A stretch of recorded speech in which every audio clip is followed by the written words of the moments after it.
Welcome to live stream.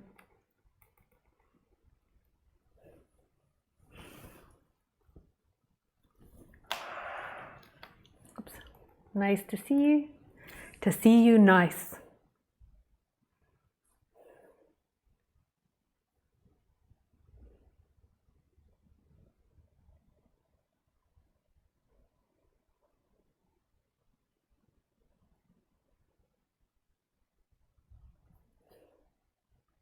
So welcome. If this is the first time to your channel and you're wondering how it works, you can write me questions through Skype. Sorry, I'm just opening up, that's why I'm a little distracted.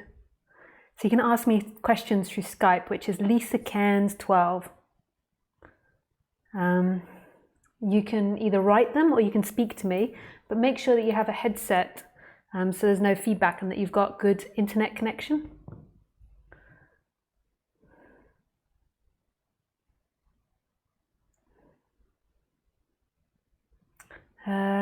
I do these talks every Wednesday and Sunday at 6 p.m. French time.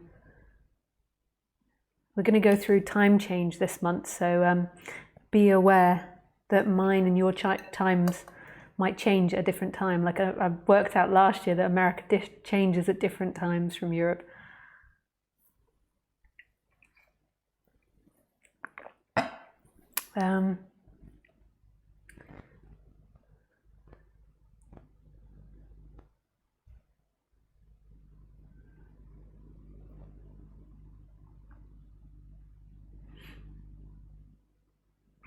I can't remember anything else to say.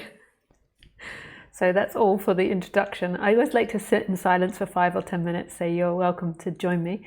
And then the title of this talk is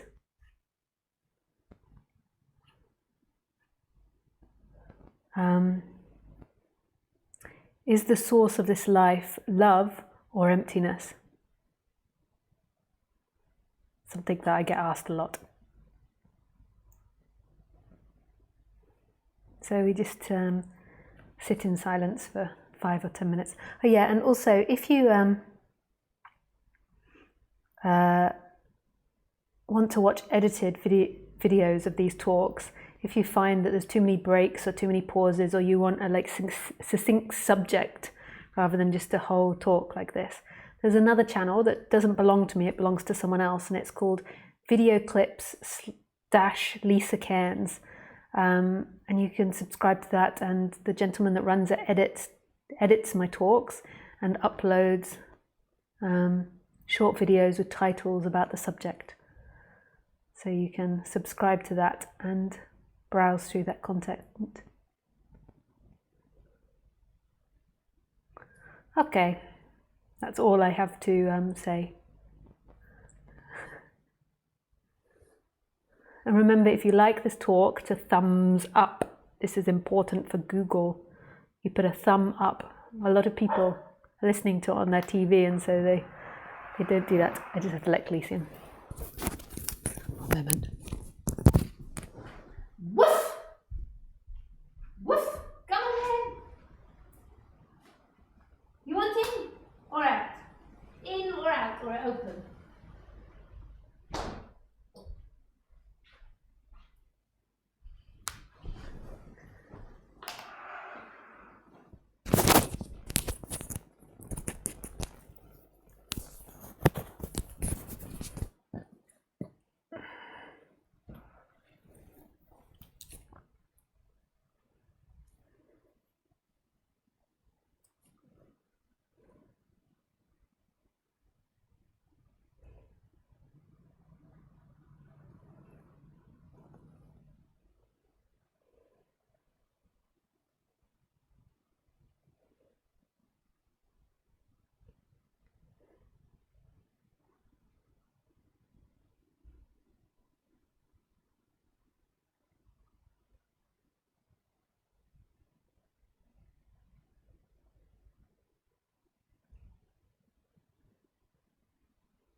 So the question was, I have to look at it once again, I've forgotten already. Is the source of life, of this life, love or emptiness?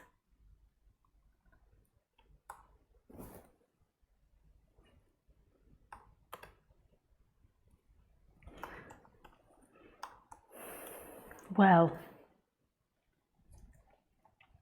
so there's so many different ways in which you can talk about this part of non-duality.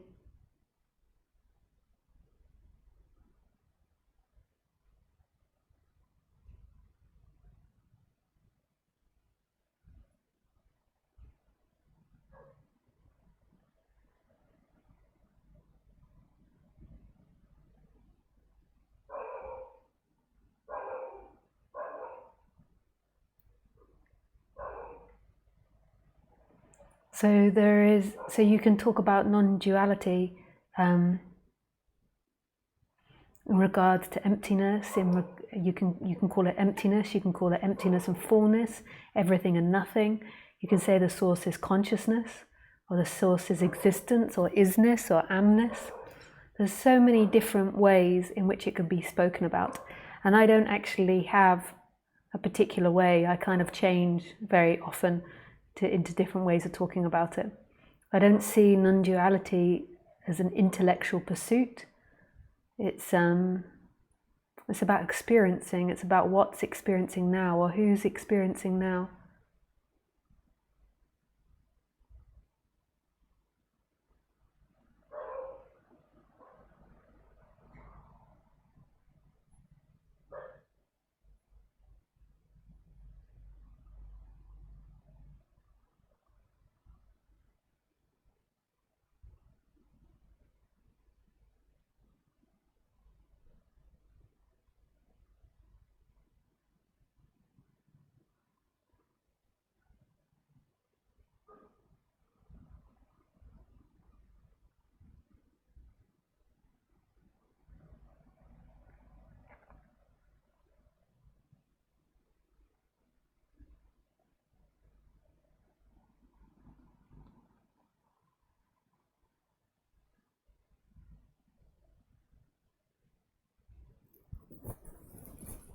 And so it's spoken about in lots of different ways.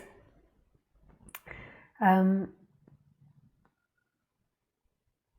the way that I'm going to talk about it today is through consciousness and I amness. So the source of this life is consciousness, is looking, is experiencing. But it's not separate from everything. So often when you say consciousness, it sounds like it's conscious of an object, or it's something that is apart from everything else. The consciousness actually is the experiencing. It is what's happening. It is the walls, it is the room, it is the light, it is the computer, it is everything that's happening.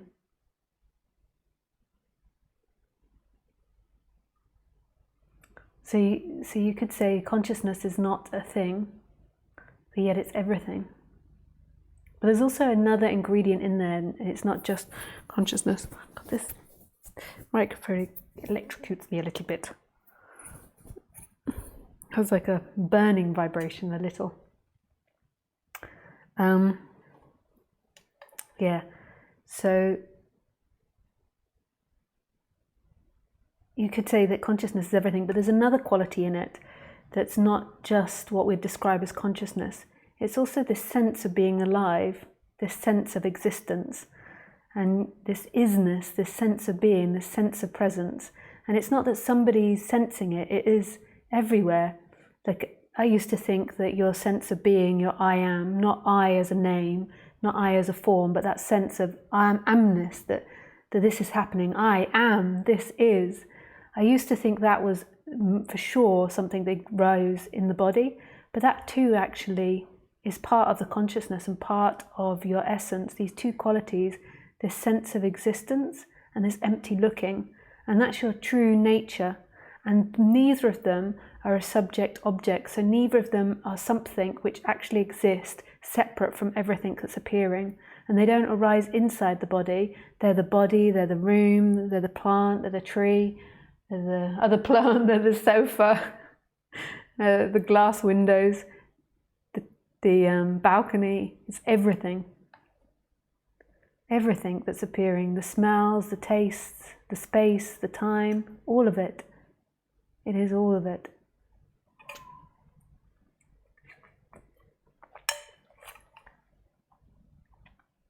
And traditionally, or the way I was taught, I don't know if it's traditionally, I mean, I say traditionally, but I think that's quite modern for Advaita actually. But the way that I was taught it was that it was almost like there were these four things. There was nothingness, consciousness, the body, I am, 1, 2, 3, 4, and everything. Okay, 5 things. So I was taught of it, there was nothing, consciousness, the body, I am, and everything. So nothing's at the back and everything's at the front. And actually, when you really get down to it, they all kind of squash into one. Sounds weird, but you separate it out. So originally, what might begin to happen in you is that you realize that there's something looking at the character. There's something that's looking at the person that you believe yourself to be. So that one that you believe yourself to be, the story inside your head that has feelings and thoughts and is moving through this world and is doing this and doing that and being there and going there, that is being experienced by something prior to it. That isn't actually the experiencer. There's something that knows that. So that person isn't knowing, that person is being known. Often we think it's the person that's knowing, we think the person's alive and the person's conscious, whereas actually there is something conscious of that. There's something that knows that. So something prior to that person. And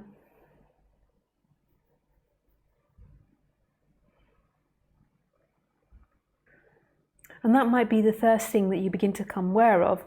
And you begin to see that this consciousness is separate from the person, that it's not actually part of the person. The person appears and disappears in the consciousness, and the consciousness is here, always here, this moment. It never leaves. And then you might become aware of your I am. So this sense that you are, prior to your name, form, to anything you know about yourself, not going into something like I am, but this sense that you're here, that you exist. I am. Woohoo! I am. So this sense of existence, that you are, I am. So you notice that these two things, the sense of this empty looking, and then the sense of I am, and they're always there, they're always present. Everything else changes. Your body changes, the world changes, things change, your emotions, your feelings, your ideas, your perceptions, everything changes, but those two qualities, they're always there. So initially you're taught that consciousness is prior to the body, and then there's the body, and then once the body arises, there is this sense of I am. And then that I am gets attached to the person and the consciousness. And that's a great way to teach it, but eventually it gets compressed. So the consciousness and the I am become one thing. A lot of teachers teach that nothingness is the source, and then consciousness is second, and the body, and then the I am, and then everything. Whereas I don't see it like that. I don't see nothing more the source than everything.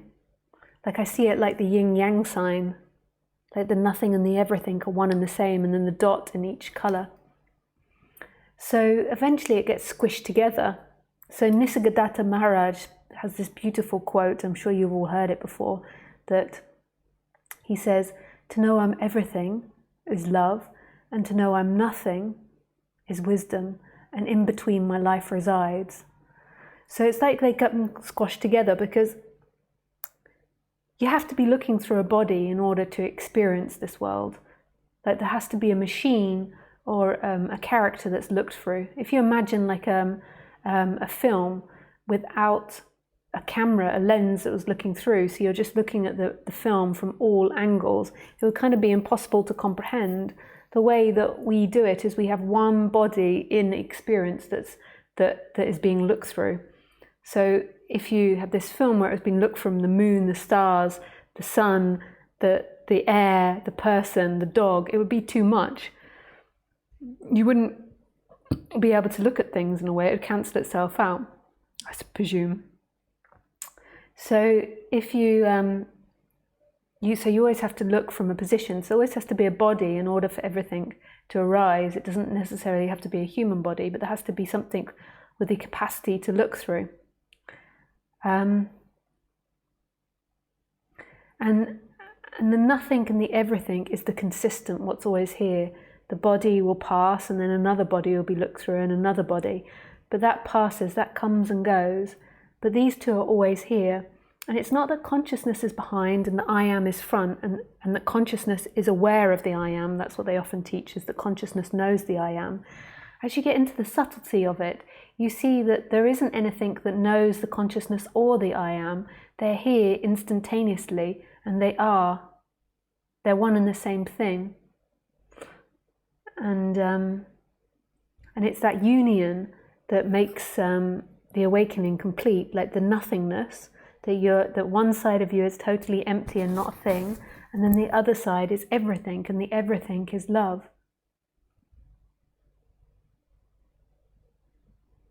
Like this is love. And it's when those two sit together that it's truly known who you are. And they sit together looking through this body-mind, with all its particular filters and colours and variations. A good mood or bad mood, or happy or sexual or non-sexual. And the awakening to me is an energetic shift from being this body to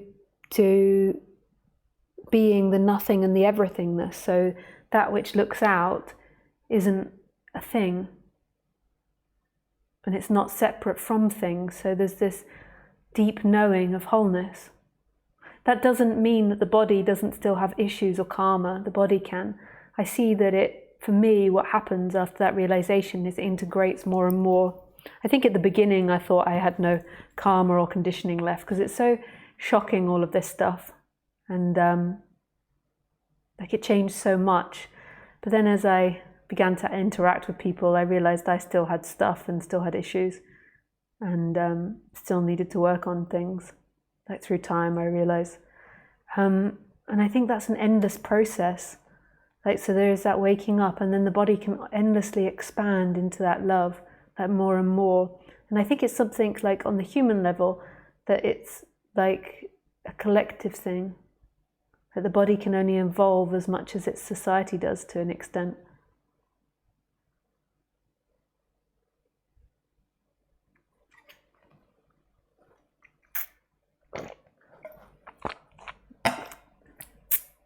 So, in answer to my question, which I have to look at again because I've forgotten it, is the source of life love or emptiness? To me, it's both. Some people will tell you that it's emptiness. And I can understand why they say that. Like it all comes from nothing, but you can never have nothing without everything. But to me, I prescribe to the Tao, or the yin and yang sign.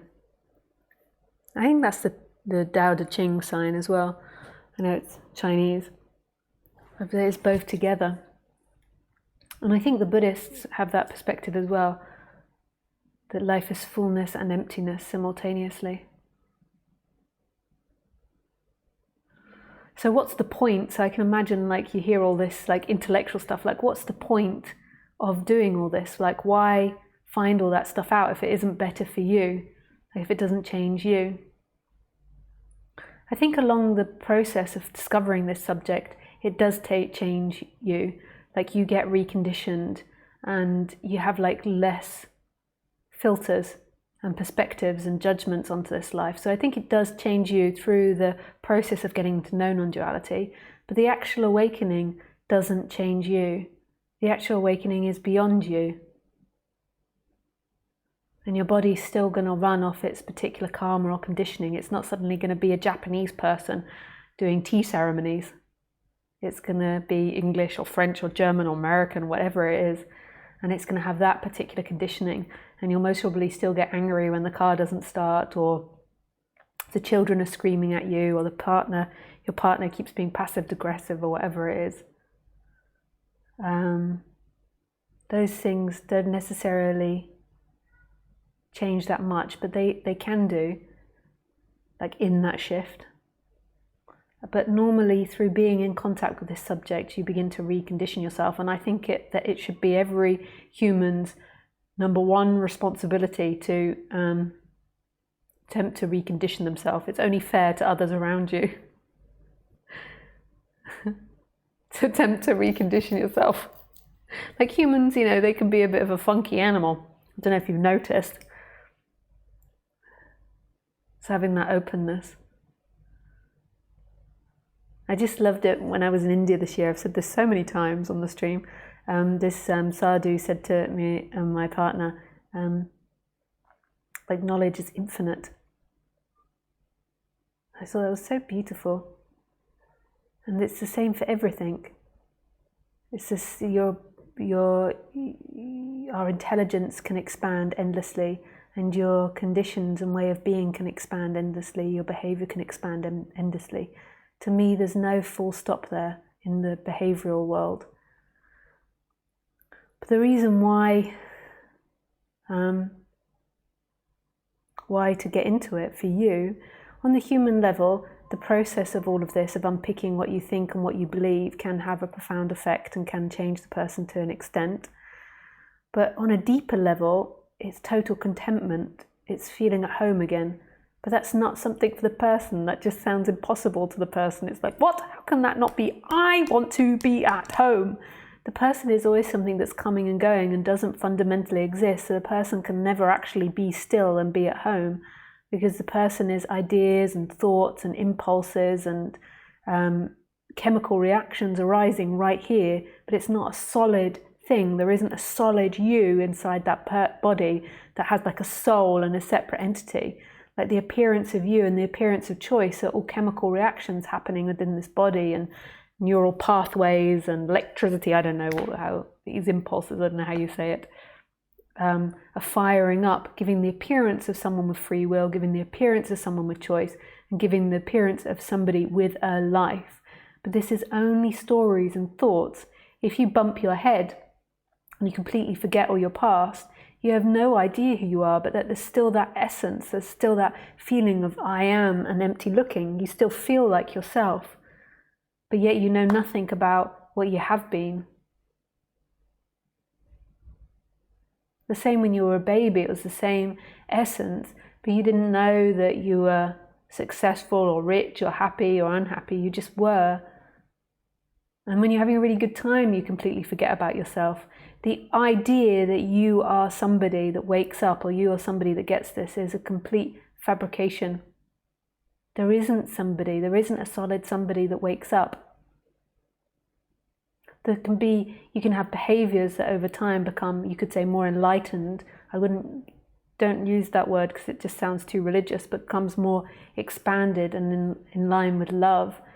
But that's not what a waking up is to me. A waking up is this shift from being limited to not being limited. It's totally energetical, and it's not about behavior. It's not about conditioning. It's a collapse into what you are. You could say that that's the end of seeking to an extent, like an end of seeking for your home. But it doesn't mean that your body doesn't have conditioned seeking patterns that go on. So if you before were a person that enjoyed having love affairs, that most probably will still go on. And maybe it came from like a seeking pattern because you didn't get enough attention from your mother or father as a child. And that habit could still be there and have that flavor of seeking.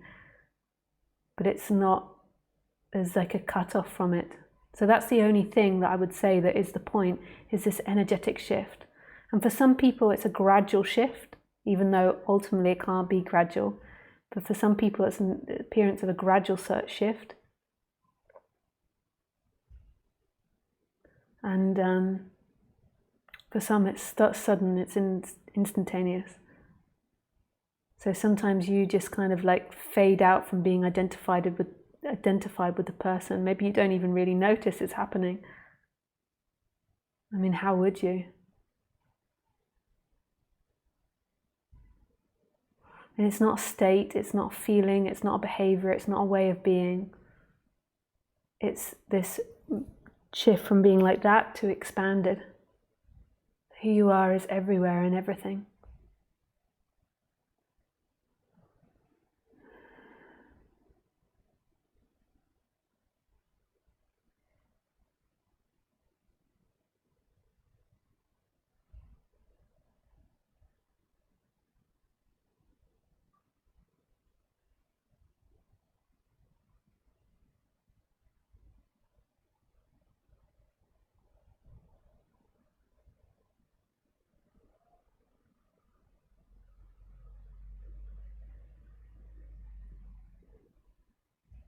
Okay, I've run out of things to say already today. So let's go to some questions.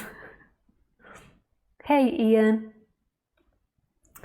Hi Lisa, I've realised I have many psychological problems. I'm going to set about resolving them with books and support. I don't want to get lost and stop hearing the non-dual message. Any thoughts? Hey Ian. I think that's great that you realise that the human tends to, if it doesn't work on itself continuously, it tends to get psychologically unbalanced for many reasons. And I don't think it's anybody's fault, and I think everybody has a tendency to be that way, and it is something that we've got to keep working on, everyone, even if you have awakening experiences. There's no one that is out of that.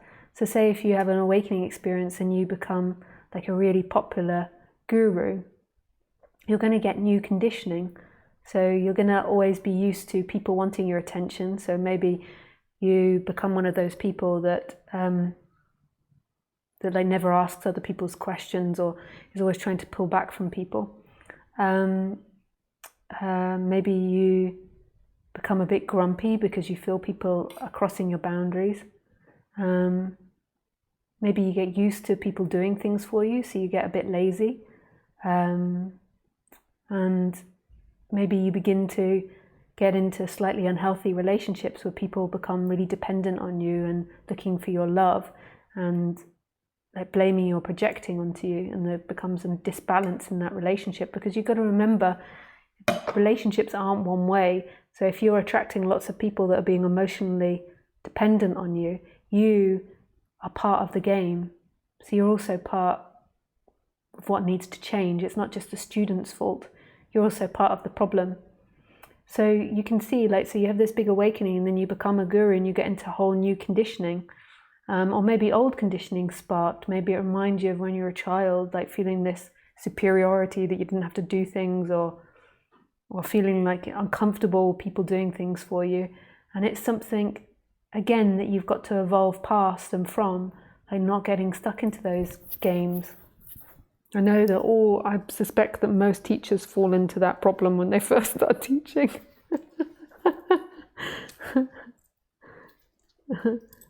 Yeah.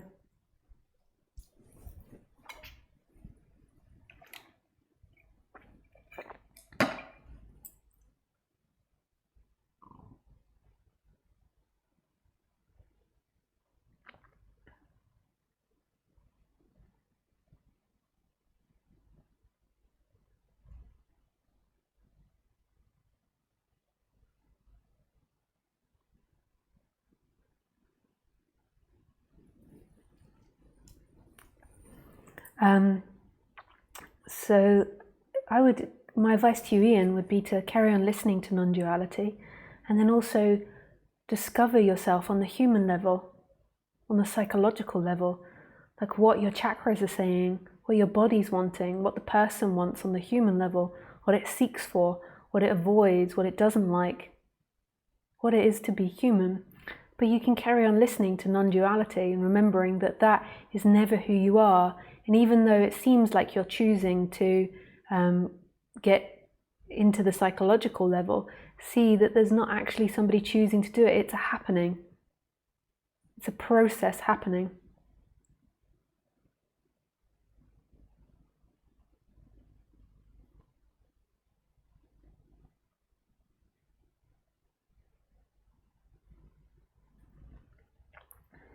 Hey Thomas, good to see you.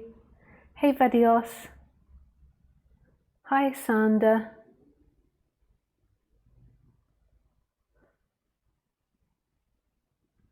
Dahlia. Sanda, Dahlia.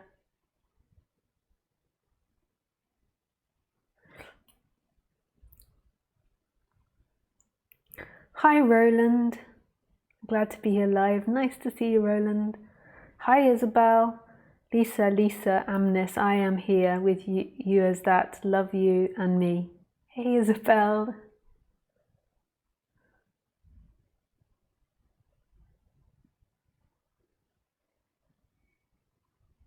Hi, Lisa. This is from David. Hi, David. I am going through major changes in my life at the moment. I'm leaving my business, potentially painful with resentment against partners. Yet I'm okay. The thoughts rise their ugly heads sporadically, but I bring it back to now source. How do I stay without slipping into time?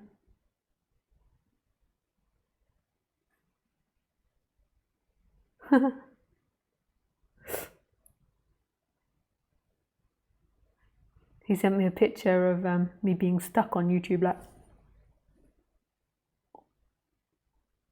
something like that. Looks funny. Just see that it's the nature of thinking and it's the nature of response. If somebody treats you inappropriately, it hurts, and your mind has thoughts about it and your mind tries to fix it. And the problem with the thinking mind is it's taken up too much space. So often the thoughts get addictive or repetitive because the mind thinks it's in charge of the whole system. The mind is the head. Literally, the mind is the head, but it thinks it's the boss and it rules. And so it's always actively trying to fix situations and fix things. So my advice to counteract that, but that's a natural organic process that happens. Like that's what happens in the human being. Then what also is added in there is that when you feel separate, you feel like that's who you are, and that if you don't get away from the pain of your losing your business or leaving your business, if you don't get away from the pain of that, you're going to lose freedom. So what our mind does, or what seeking does, is it believes that pleasure is freedom and that pain is suffering, and that it's always got to be in pleasure. So that's an added, and that heightens it and it makes it more extreme. So it makes it more desperate for you to get away from the pain. And basically, my suggestion on the human level is to come back to what that feels like and just allow it to be there. Like, it's horrible business. I had quite a bad experience with business like 3 or 4 years ago. And it's really nasty when people take advantage of you through business. Or greedy or steal or whatever it is that happened. And it really hurts. And that's normal response to have pain from that. So just go to the place where it hurts. I think with me it was like the heart and the solar plexus, and maybe also the sacral chakra. Like, I felt afraid of them. And I also at points felt helpless, like I couldn't do anything, like you can't win sometimes in these situations. And then it also hurt because it was people I knew, so I loved them, and it felt like they were rejecting and abandoning you when they do that. Not so much abandoning you, like they're forgetting to see your talents or your gifts. So they're kind of like pushing it away or shutting it down. And it's just being with that and feeling that. I don't know if that's how you feel, David. Your chakras might be different. It might be your root chakra, it might be your throat chakra. And there was also anger in the solar plexus as well when it happened. And it's just sitting with that, and that's where it is. You just allow that to be present. That's part of being human. You know, some things go your way. When your business goes really well and it's going really well with all your colleagues, you have really positive feelings in your body. And so it's just the law of life that when it begins to go badly, you've got difficult feelings in your body. The problem is, the suffering is the belief that that's who you are, that you're this person that they've attacked and you're this person that they've offended, and that you believe that's you and it's inside your head, and at all costs you mustn't feel the pain of it. So you try desperately to keep your attention just in the head and to not feel that pain and to try and sort it out in the head. So then what your mind does is it imagines you, and it keeps imagining scenarios and how to fix it or make it better for you or look better for you. It's a natural process to an extent to try to fix situations and to imagine how to fix them. But when you believe that's you, it just becomes too intense, too much. It takes over the whole system. So my advice on the human level is just to get to friendly with those feelings, just allow them in. The anger, it's okay to be angry with people. It's okay to feel rejected by people. It's okay to feel afraid of people. It's not about enlightenment or getting there or being free of all that pain. That's all to do with seeking. It's just letting it in and seeing your humanity, your vulnerability, that it is painful to be a human sometimes. And then eventually, when you feel ready, if at any point, but you don't have to do this, you can begin to put them into the positive. So you can begin to vibrate on what it is that you want to happen in your relationship with them. And you can begin to invest energy in imagining what you want on the positive level. Like you want harmony or peace, or you want to stay working there. And just allow that to rise up in the chakras and to send positivity through the body. This is very healing for the chakras. But the whole time knowing that on the ultimate level, none of this brings you to freedom. Freedom is right here. When you're totally identified with being a person, you're normally up here imagining and thinking the whole time. And then as you become less addicted to being someone, you get more sense of the body. And then finally what begins to happen is you expand beyond the body. So you still feel the body, but your essence doesn't feel like it's anywhere. It's everywhere and nowhere. Thanks, David, for your question. Hi, Lisa. During or after your energetic shift, did you need to change your motivation to stay alive? Not to stay alive. I think I had to work on my motivation to work and earn money. That was pretty small by that point. To do it, actually after the energetic shift for a couple of years, I was pretty out of it, just sitting in bliss, like really heightened states of bliss and not really doing much. And then I had to encourage and work on some old karmas around work to encourage work and activity. Yeah, because you've still got to live. That often happens to people, is that they sometimes at first don't move for a while or don't do that much for a while. And then it sort of kicks back in. But it's, yeah.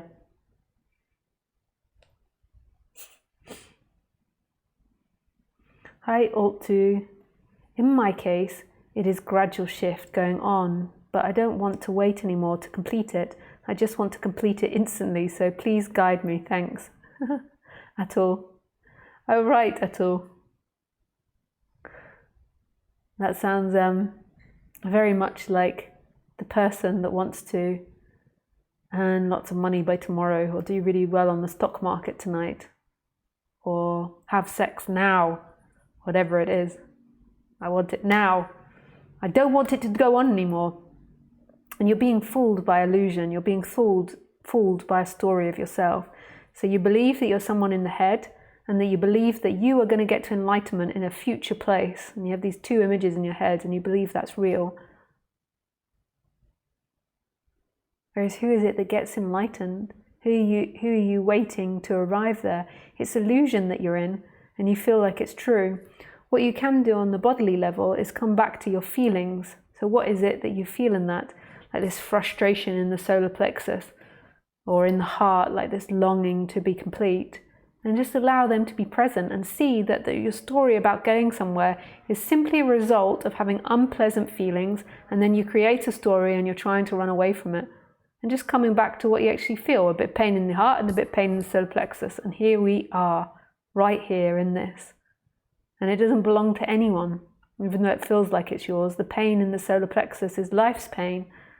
Pain in the heart is life's pain.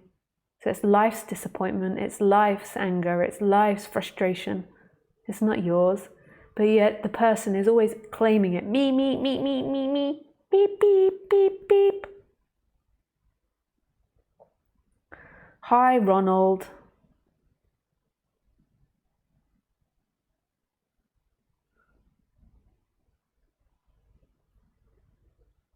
Hey, Lisa. Some spiritual teachers claim that all people and events are drawn into the experience through consciousness or unconsciousness, inner belief patterns, or better, through their own energetic structure, like a mirror of the inner being, so to speak. In essence, this means that everyone is consciously or unconsciously responding to what they experience themselves. What is your assessment of this? Yeah, I believe that's true. But it's not somebody's doing. So to me, the way that I know this best is through law of attraction. So you believe that you create your law of attraction and that you've got to imagine or vibrate and want money in a more clear and pure way, and then you'll get more money, for example. Whereas actually, what happens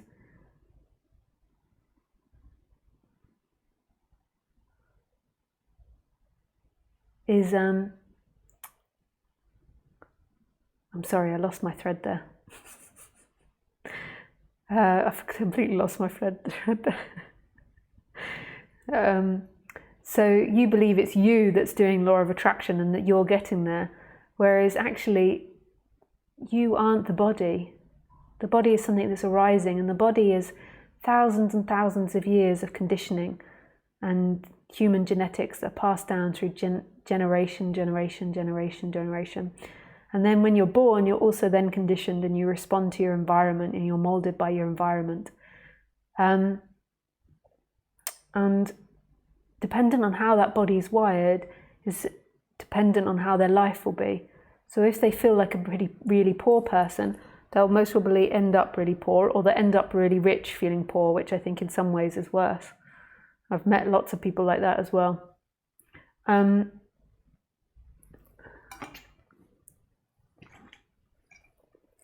what you're attract into your life is dependent on your DNA structure and your conditioning, the way you respond to life and what you draw into it. So somebody that has a victim story will always produce a perpetrator. Somebody that feels poor will always attract poverty. Somebody that continuously feels unloved, they'll always attract people that don't love them enough. It's the way it is, it's the nature of this life. And I know it through the teachings of law of attraction, through Abraham, and her name that channels Abraham is, I also know it through Course in Miracles as well, this law of attraction. Yeah. I think that you can recondition yourself to an extent. It's the way it's working. Like, we always feel that we're somebody inside the body that's dictating to the body, whereas actually the appearance of you is being dictated to by the body. So the body has a particular wiring that produces particular stories about you, and then the body moves and orientates in that way. And all of it's an organic process that's come from many millions of years of evolution. And the what you'll attract and the experience you live is dependent on the way that you feel. And that's not something dependent on you. There is no you that's dependent on. You is an appearance of thoughts and feelings that move the body. Who you truly are is beingness, is presence, is love. That recognition can recondition the body to an extent, but the body is going to move dependent on how it's conditioned. And no guru, to me, I mean, not to other people, but no guru, no teacher or enlightened person or spiritual person is outside of conditioning. Everybody's body is responding to conditioning, and it's always being updated with new conditioning and genetics. Well, I think the genetics are changing too. But it's really impersonal. And when you see that impersonality, then it comes a lot easier to handle. So it seems it becomes easier to accept what your body attracts into this world. Like if you think it's really you and believe it's really you, and you're already identified with that, then it's really important to you that you're seen as successful. So then having like this feeling of poverty, that becomes unbearable for you, because you feel, I have to be a successful person, I have to look a certain way. And when you know who you truly are, then that intensity lessens from the emotions. So it's not so important to be successful, it's pleasure, but it doesn't really matter. But when you think that's really who you are, that you are someone that's either successful or a failure, and that you have to live a successful life, then it comes to intense. So the idea that you're attracting success to you by the way you feel becomes too painful to hear. Can the unconscious energetic structure be changed at will or through exercises? Yeah, I think it can, but I think we're born into this life with pretty firm roots. And the Buddhists would say that's karma. I don't like meaning that there's somebody with karma. I don't think it's someone with karma. It's just the way it happens. Like I'm a result of all my ancestors and what my ancestors have done. Just like you are as well. Like everyone is. And then our children is a result of our ancestral line. And nobody's line is better or worse. And you can see how it works. So if you've got like a father that's really abused, then if he doesn't recondition himself, more than likely abusive behaviors will come out of him, and then it will carry on through line. But it doesn't always have to be like that. So this one's really abused, and then this. So the father abuses the child, and then the child swears, "I'm never going to abuse my child," and then becomes maybe too weaker a father, and then the child dominates the father and has no respect for the father, etc. It's like a line, and there isn't a more enlightened line. You can't go to like the Queen's line and be like, oh, this family line, this heritage is more enlightened than this one. This one's more enlightened than that one.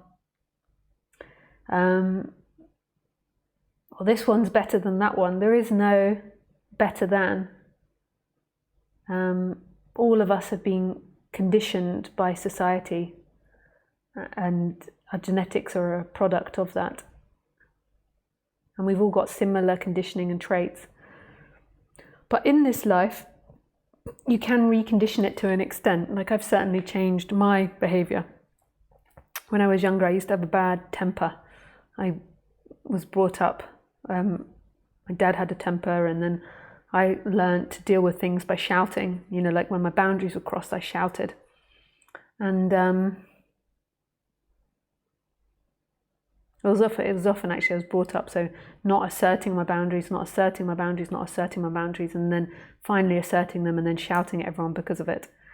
And that really shifted over the years. I really worked on that, and I really understood the source of it, and I just understood how detrimental it was to me. Sorry, I can't say that word suddenly. So I really realized how much it hurt me, because even if I was right, if people were acting inappropriately, once you've lost your temper with people, you become the abuser.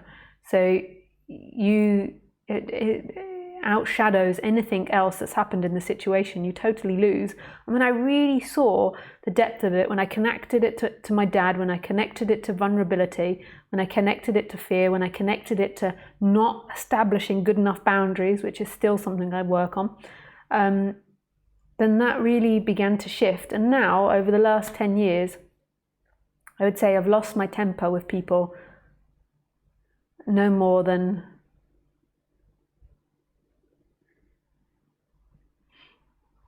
I don't know, but it must be between 10 and 20, no more than that, if that.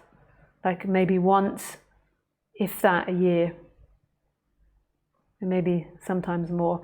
And then it depends, like there's been mild losing the temper, when you get annoyed with something, but then I'm not really losing my temper, there's just annoyance coming out. I mean losing a temper when you're like, F you and blah, blah, blah, blah, blah, blah, blah, blah.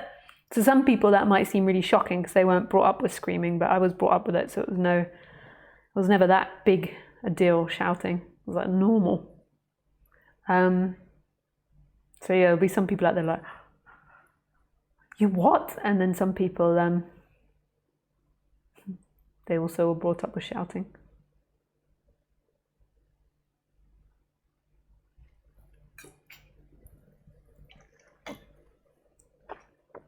If everything is predetermined, then there is no decision maker or conscious decision. Everything happens easily.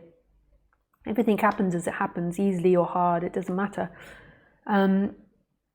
Yeah, so you reconditioning yourself is something that's predetermined. So that's something that will either happen or not happen. It's not predetermined as if there's somebody back in time planning it. It's, when I say predetermined, I mean it's something that happens. It's something that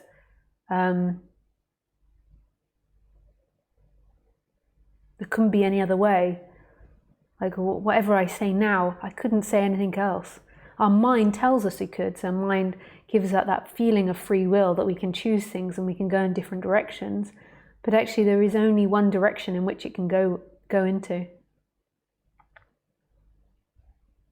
What are you trying to get out of? Guilt or blame, like you feel guilty for things you haven't done, or you feel blame for things that people have done to you, or you feel shame. Like what is because often when those questions are asked, it's like something that we feel ashamed about or bad about that we've done in our life. Like everyone is innocent. Everyone, no matter what they do. Like it's your karma, but it's not personal. It couldn't be any other way. That doesn't mean that it's okay for you or me to stand and shout and be abusive to one another or hit or fight or do all those sorts of things, but it's kind of a different subject. Like on the ultimate level, who you are, it's all happening spontaneously like a dream at night, and it's not your fault anything that happened or didn't happen. You're exactly as you're meant to be in this current life form. You're perfection. Everybody. Absolutely everybody. In everything they do.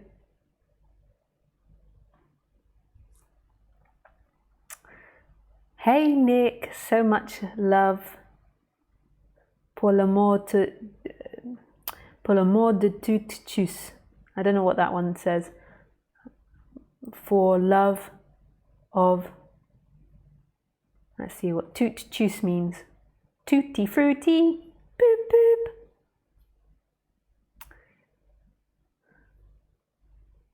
For the love of being, I suspect, all things. For the love of all things. Yes. Pour l'amour de tous. They won't say that, the French. Let's see how they say it.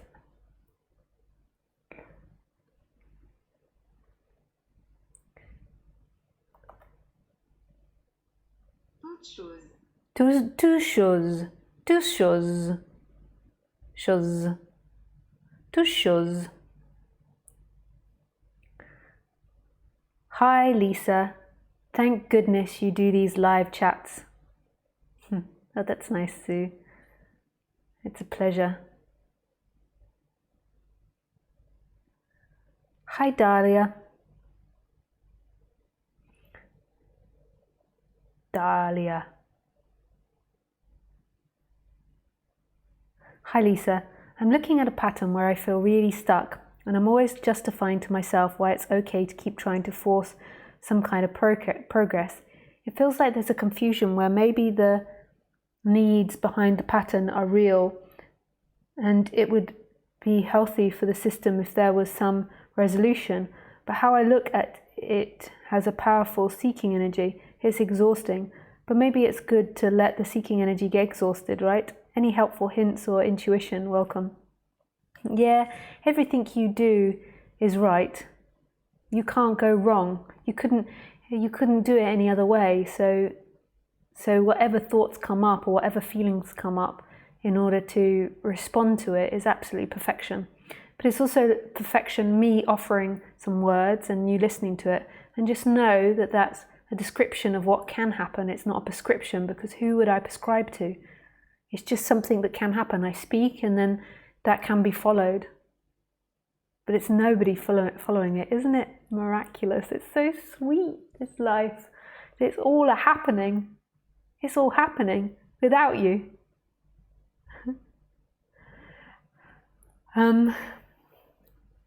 So So the seeking energy, to me, would be this, like, so naturally our bodies move away from pain into pleasure. So naturally your body wants to resolve something that's painful. That's a very natural feeling. But then on top of that, a seeking energy can form when it believes that that is the source of your disconnection from oneness. It's not a conscious thought, but feeling that that is what's keeping you away from contentment and from fulfillment, where it's not. That which is experiencing that dynamic is your wholeness, is your fulfillment, is what you're truly looking for, not that dynamic. So that can make it extra intense. But it's natural you want to resolve things that come up. And all of our systems are going to have thoughts and feelings that are painful. So we're going to interpret someone's behavior as rude or as an attack or as hateful or as dishonest. And it's important we can do that, otherwise we'll end up being completely without boundaries and more than likely will attract all the suckers. Like, they'll be like, when they realize that you've got no boundaries. So it's important that you can establish these things and have those thoughts. When we're into non-duality and we're unpicking stuff, we have this idea that one day we're going to get to a place where we don't have boundaries with people, where we don't see that they're doing something nasty. Like if you point out that they're doing something nasty in the spiritual world, it's like that's a thought, that's an illusion, that's not true. It is important that we can define these things.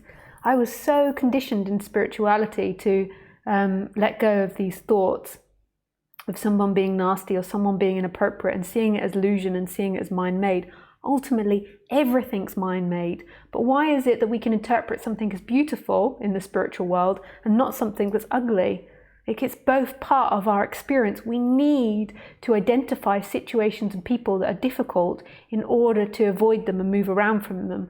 And often when we get conditioned, in spirituality, we get conditioned to ignore this and it's just mind and it's a bad thing and it's got to go away. Often because the pain produces lots of seeking. So often when people are looking, so you realize that someone's been dishonest to you and it produces a lot of past pain. Other times you've been conned and that's painful, and then it produces lots of seeking, so it makes it kind of go crazy. But it's super important that you can distinguish.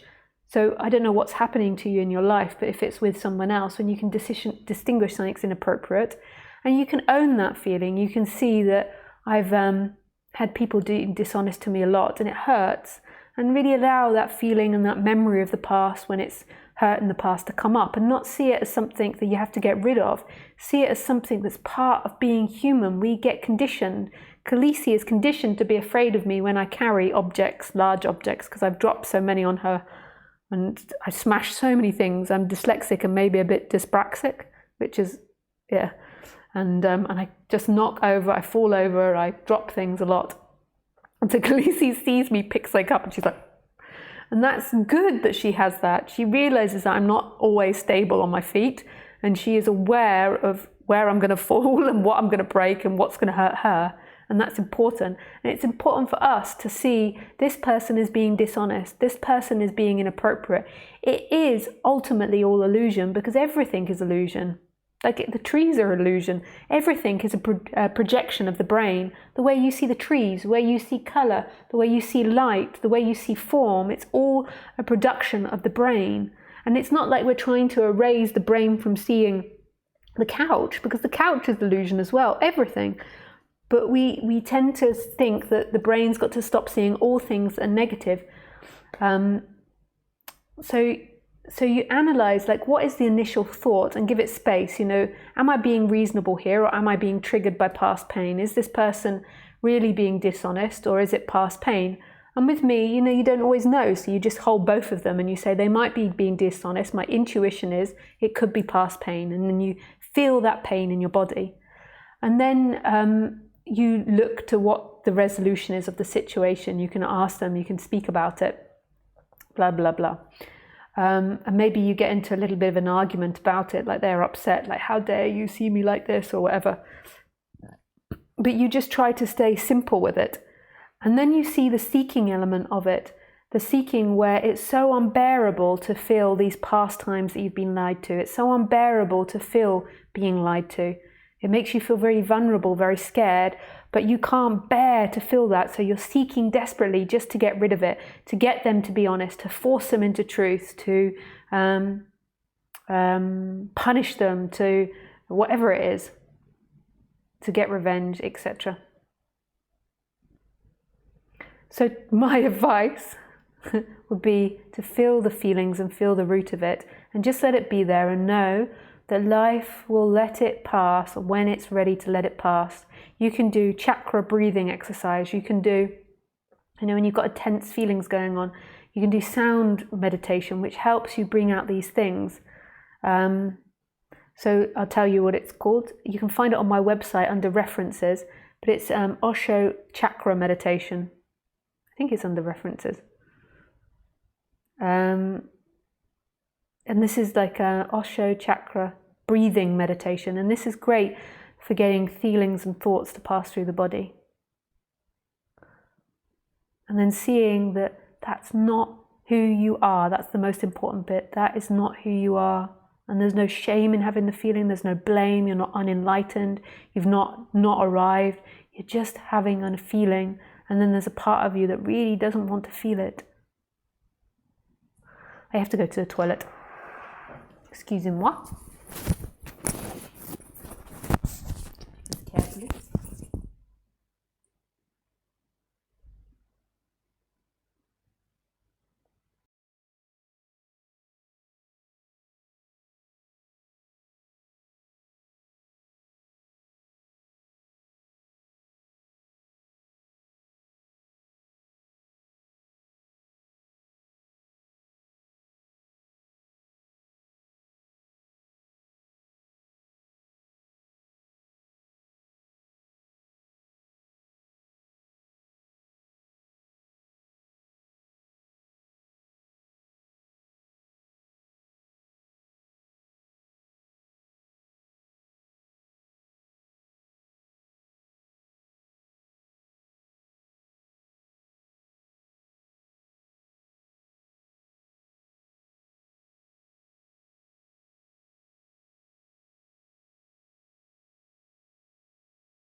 Hello. Je suis retour. No, I am. Je vais retour. No. J'ai retour. It's that simple. Hi, Lisa. That was spot on. Identified exactly. Thank you. Oh, nice, David. It's just love. Thank you. Oh, you got the French version. Pour l'amour de titus. You're reading it in French, Nick? That's very impressive.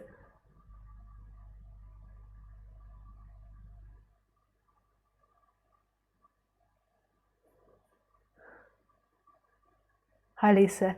Can you share how you work with setting boundaries?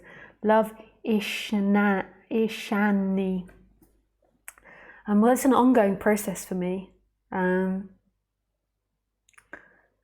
being a teacher and being on the internet, has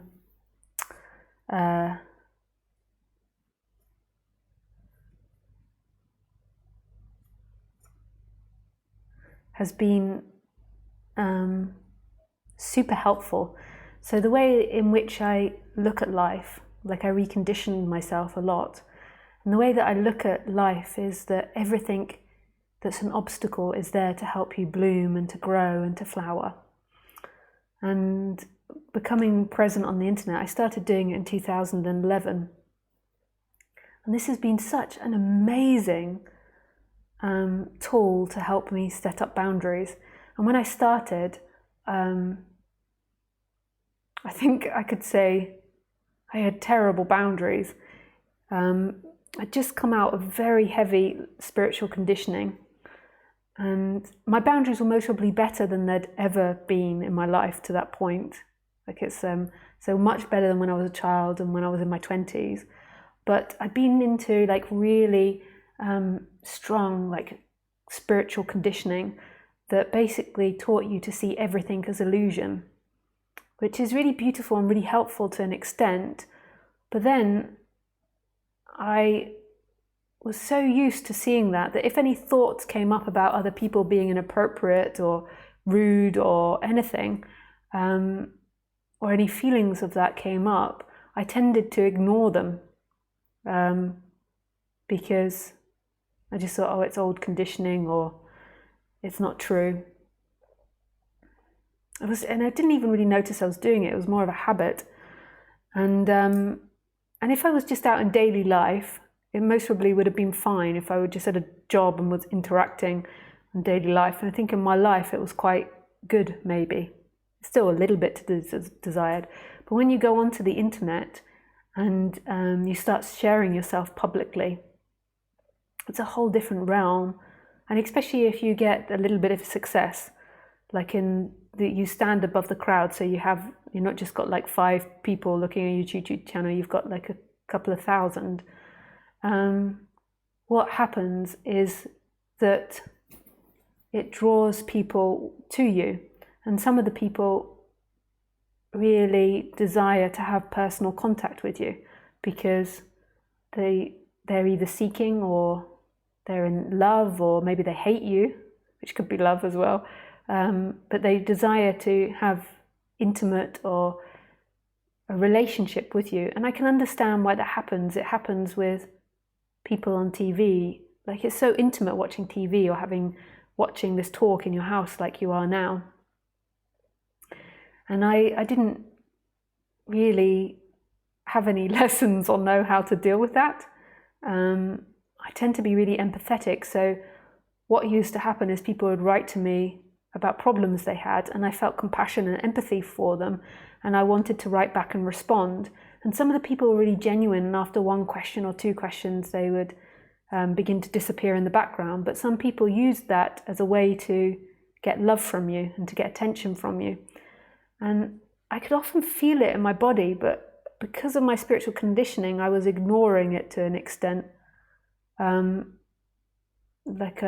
because of empathy, like, I overrode it. I thought, they need my help. So in some ways now, when I look back on it, I think that it goes to your head a bit when you become a teacher, because it always worked on me in the beginning that if somebody was asking for help, I felt like I needed to help them or give them advice. And that's such a trap.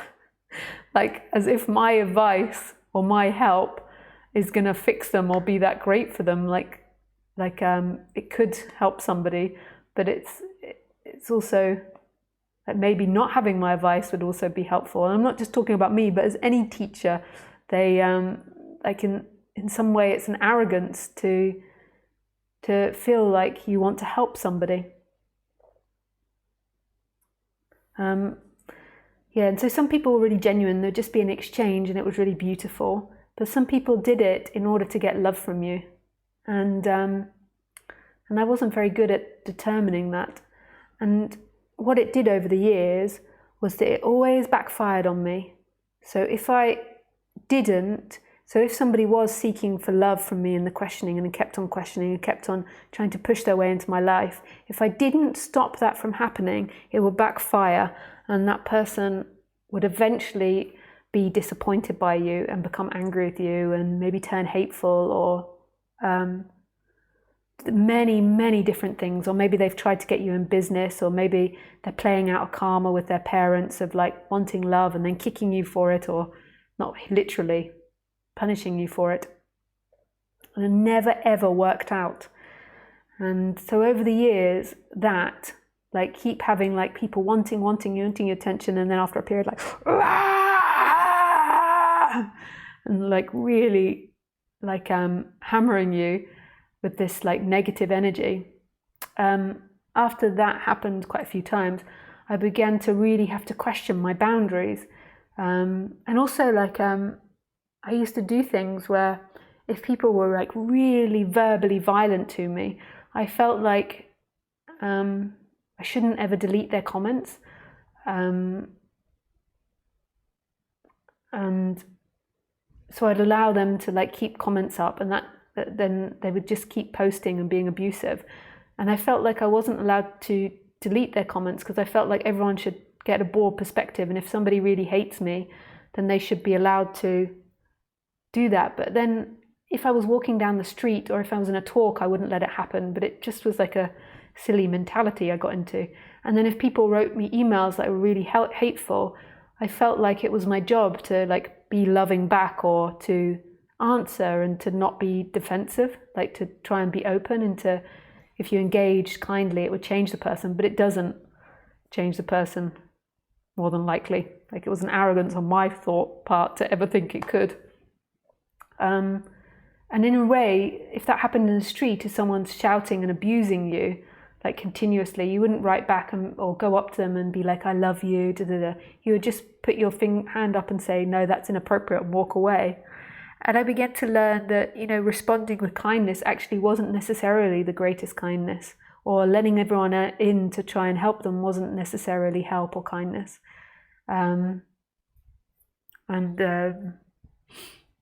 Just putting up better and better boundaries. And that, you know, when, like, often if somebody spinned out of control mentally and verbally with me, like as soon as they said sorry, I'd let them back in again. I'm just realizing that if they haven't been through a very big process of change, then that's going to keep happening again and again and again. And you can take it a couple of times. There comes a point where you have to just cut people off and be hard. And it was so amazing learning all of this, because what I found repetitively again and again over the years, and in a way I always knew this, is that you've just got to trust the initial sensations in your body, not the reactive sensations. So not when you've like interpreted them and thought about it, like your initial sensation. Like I feel like now, if I'm really tuned in, which isn't always the way to my body, I can feel when somebody's beginning to be inappropriate, or I can feel when they're crossing a line or a boundary. And it's not something I need to think about that much. Maybe I need to think about how to handle them and how to handle that behavior, but I don't need to think about too much whether they are or aren't being. But it's still something I'm learning, and because of all my conditioning, I do tend to doubt myself. Like, so if I have initial feeling of no with someone, because I was conditioned so heavily in spirituality, like 10 years, you know, when I was really young, of not believing it's true, you know, is that true, and seeing it not to be true, there tends to be a part of me that wants to give the person the benefit of the doubt. Whereas really, you've just got to trust your gut instincts, but not the reactive instincts. There's a difference. There's this place which is really natural and organic, and it feels like flow. And then there's this other more intellectual, reactive place you can come from.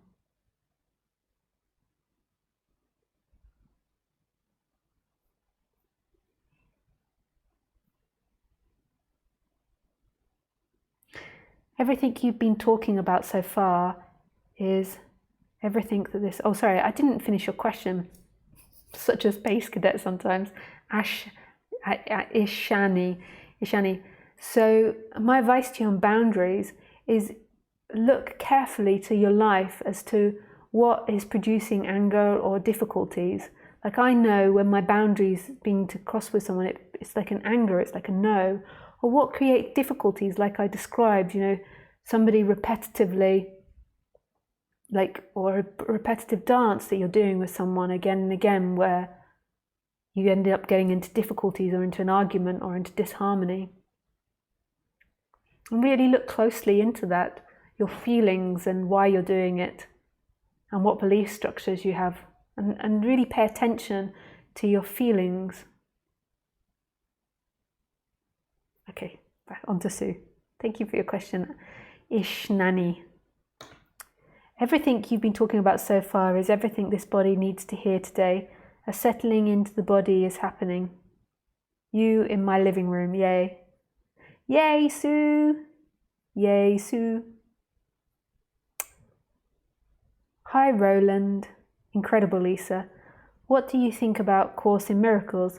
I have the impression that other words and symbols are used, but basically it is at least a message similar to yours, or how do you see that? It could, of course, be another concept or a projection that came out of the mind. I think there's lots of similarities. What doesn't come out of the mind, in a way, like everything that I'm saying is I'm speaking with the conditioned words of Lisa and the conditioned interpretation of Lisa. It's being spoken out of this moment, so it's coming out of this moment, but it's coming out through a formula of Lisa. You know, Lisa has a particular way of speaking, Ramesh has a particular way of speaking, and that's dependent on the body-mind conditioning. So, you know, what doesn't come out of mind, in a way, but then at the same time, it's all coming out of the now. Like, we as humans can only speak and communicate in relationship to others that are on our level. Like, somebody that's speaking in 7 dimensions couldn't speak to us. Like, in the 7 dimensions might be more accurate to non-duality, to speaking about non-duality. But we can't hear it. So in a way, communication of this subject is limited to the society in which it's being spoken in, and that, of course, is conditioned and comes from mind in a way, but not maybe from the ego or the separation. Maybe that's what you mean. I don't know if it comes. I think that the Course in Miracles is really beautiful.